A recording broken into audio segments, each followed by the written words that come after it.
It's been a rough week around these parts at Z1 2.9 because we got some tough news that we lost our dear friend, Ric Swann.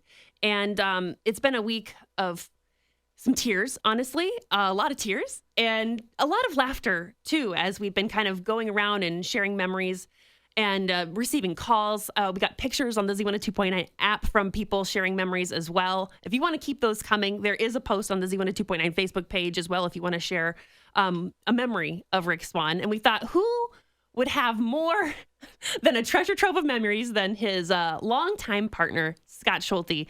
And we've got Scott Schulte on the line this morning. Hi, Scott. Hi, Claire. Hi, Eric. Hi, Scott. Good morning. Good morning to you. It's a tough time. I'm sure we've spoken privately. There's so much that can be said about Ric Swann. He was a delight. He was. That was a funny, sweet man. And I'm really grateful for this opportunity because, we're all sort of feeling that loss, but I am really leaning into the laughter part and to just, he was just such a great guy, and I'm grateful for this opportunity to talk about him a little bit. Scott, as you know, we spend almost more time with our work family than our real family. And I had the blessing of working with you guys across multiple formats.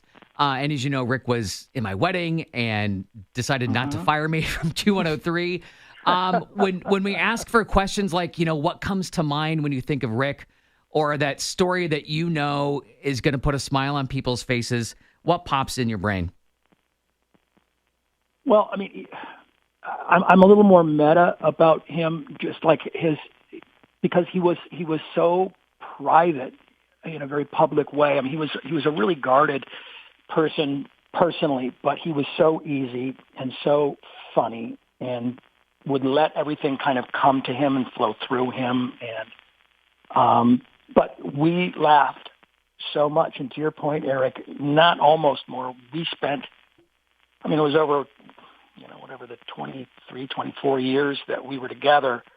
It is a lot more time than you get to spend with your family. That's the nature of work. But, we were together a lot. We were very compatible people. We're very close in age. We had a lot of similar experiences, and we clicked from the first conversation we had. And when we started doing a show together, it was at a time of transition for the station where we wound up sort of being, the businessy part was kind of in Iowa City for, about a year. And it was really just Rick and I in the building you guys are in right now. We had the run of the building. It felt a little dystopian, like you could just take the boss's office and put your feet up on the desk and go, I guess it's my office now. We played chess. We laughed. We'd go eat ice cream because we were very food-centric. But we would just laugh and laugh and laugh.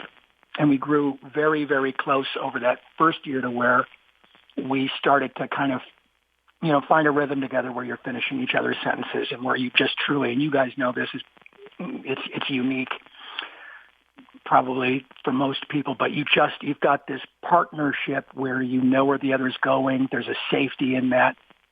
There was always a real safety with Rick because also, I don't know if people will know to appreciate what a radio pro he was. He was such a good programmer. He was such a good music director. He knew what worked, what didn't work, but he also didn't push it on anybody. He just sort of made that happen and let you do your thing. And he kind of quietly redirected and guided and ran it. And he was just a pro. We would go to, I can tell you one story. We went to a bunch of morning show radio conferences, which I know that sounds like it would just be, people getting out of a clown car. But people took it very seriously. It was like, the biggest shows in the country be there. And I was always so proud, to be there with Rick because he was just such a pro, and it was like, look who I work with, and I'm just kind of new to it all.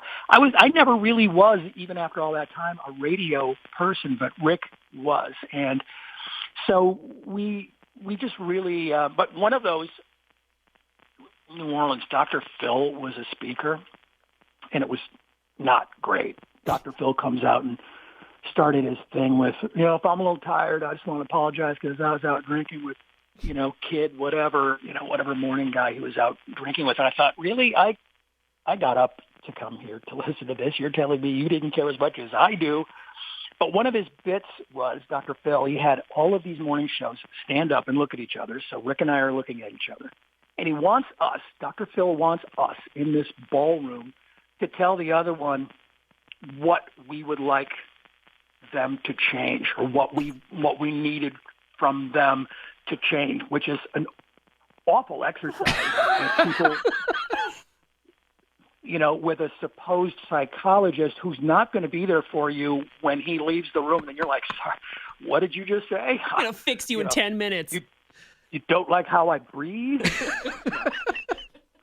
And Rick and I just looked at each other with the perfect look between us, and it was like, everything's good, buddy. Nothing here, dude. So that's how we were. I mean, it's weird, to think that we were, attached so long, and there's an and between our name, and he was a pro. He was a great guy. Off the air, he was very, very private, and his personal life was personal. He endured a lot of struggles there at the end, and this was mentioned in the article today in the paper. But I saw him at Christmas, and I knew he was in a lot of pain, but he was putting on the brave face. We had a great conversation. It was at my family's Christmas, so he would come by every Christmas. My mom would give him his whatever shirt she got him. Christmas gift. And he would politely wear it? He would politely wear it. He would usually he would leave it on the table, and I'd have to bring it back in the next morning. Oh, yeah. Wouldn't kill you to put it on, buddy. I made him a shirt one time. We did a bit where we made each other shirts. Yes! That was fun. God. Mine had guitar picks for buttons. That was fun to wear. But anyway, we just talked about how, we don't talk enough. And so I get this phone call last month, and it's Rick. And I'm like, oh, hey, man. And we started talking, and we're laughing. And he brought it up with the guys that somebody had reached out to the station and wanted some bit that we did regarding their family, and they wanted to use it for something. It's been 20 years, and they wanted it for some event that they were doing. So I think Mo found it, or maybe you did, Claire. I don't know. They did. Yeah. So with that, he was just like, I just been thinking about a lot of stuff, and just felt like we talked about how we should talk more, and I just wanted to call and tell you hi. And about 10 minutes into it, I find out he's calling me from the hospital. I'm like, what? You're what? I said, you kind of buried the lead. You're in that. What's going on? And he said, we're working on some things. I don't really want to get into that. I didn't call you for that. I just called to laugh. And so we did. We just laughed for about an hour, which is what we did best with each other. And that was, our relationship. Again, we were so similar in that we weren't two guys that talked about a lot of personal stuff. We just sort of stayed in the moment and were buds and laughed. And that's what we did for about an hour and a half, and then said we love each other at the end. And I got the idea about a half hour into it that it was a goodbye call. So while I'm not shocked to have gotten that news this week, I was surprised that it was as quick as it was, but it was a great call. If it was pure Rick and me, it was 1 hour where we both got to essentially really say goodbye, and not everybody gets that. So I love him, miss him, and I'm just really gonna, as I said, continue to lean into the laughter. So if you wanted me to cry, you did it. Thanks a lot. Sorry. So you got three of us going, you included. This is, though, and I was talking to Claire the other day, and she's laughing and she's crying in the same sentence, which is what Claire does uniquely well.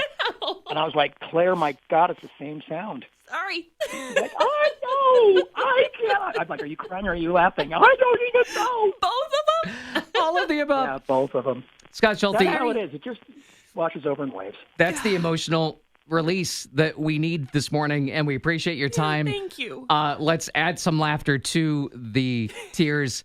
The moment Rick was wearing a shirt and a sock was in it, and he put it back in his shirt. Scott Schulte joining us.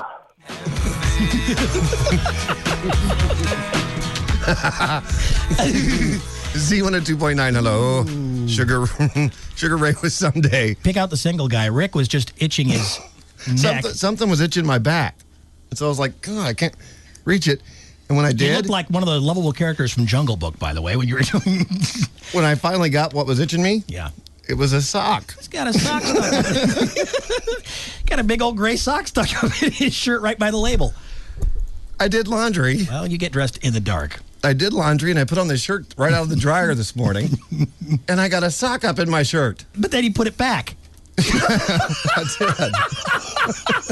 I pulled it out, and I put... Why did you put it back? I don't know. Let me take it out. There's my gray sock.